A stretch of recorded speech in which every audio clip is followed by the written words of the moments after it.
అందరికీ నమస్కారం. నా పేరు కాటే సుబ్రహ్మణ్యం, ఆదర్శ విద్యా సంస్థల చైర్మన్, రామచంద్రపురం. ఇటీవల ఆంధ్రప్రదేశ్ ప్రభుత్వం పోలీస్ కానిస్టేబుల్ నోటిఫికేషన్ ఇచ్చినప్పుడు ఇసుకపట్ల శశికిరణ్ అనే అబ్బాయి కోచింగ్ జాయిన్ అవ్వడం జరిగింది. మరి అతి తక్కువ మార్కులతో అక్కడ కానిస్టేబుల్ పోస్ట్ని మిస్ అవ్వడం, తర్వాత మరి ఎస్ఎస్సి పోలీసు ఉద్యోగాలు పడగానే మళ్ళీ తిరిగి దానికి కూడా ప్రిపేర్ అవడంతో ఈయన సిఎస్ఎఫ్ పోస్ట్కి ఎంపిక అవ్వడం జరిగింది. అది మా యొక్క ఆదర్శ విద్యా సంస్థ నుంచి ఎంపిక అవ్వడం చాలా గర్వకారణం. అలాగే ఏపీ పోలీసు ఉద్యోగాల్లో కూడా 6 విద్యార్థులు, మా సంస్థకు చెందినటువంటి విద్యార్థులు మరి పోలీసు సెక్షన్కి ఎంపిక అవ్వడం, మరి ఇటీవలే వారు ఒంగోలు సెక్షన్కి వెళ్ళడం కూడా జరిగింది.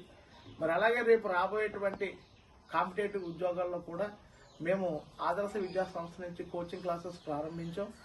మీరు ఎవరైనా సరే, ముఖ్యంగా నేను గ్రామీణ ప్రాంతాల్లో ఉన్నటువంటి విద్యార్థులందరినీ కూడా మరి గవర్నమెంట్ ఉద్యోగస్తులు తీర్చిదిద్దాలనే కృత నిశ్చయంతో ఈ యొక్క విద్యా సంస్థ నెలకొల్పడం జరిగింది. ఈ యొక్క అవకాశాన్ని ప్రతి ఒక్కరూ ఉపయోగించుకుని ఈ అబ్బాయి మరి నామాడివారిపేట అంటే తాళ్లపూడి పంచాయతీ, కేఎంవరం మండలం, ఒక గ్రామీణ ప్రాంతం, మారుమూల ప్రాంతం, ఈ ప్రాంతం నుంచి మరి ఈయన సిఎస్ఎఫ్ పోలీస్ అవడం జరిగింది. ఈ అబ్బాయిలాగే మీరందరూ కూడా చక్కటి ఉద్యోగస్తులుగా మరి ఎంపిక కావాలని కోరుకుంటూ మీ కాటే సుబ్రహ్మణ్యం.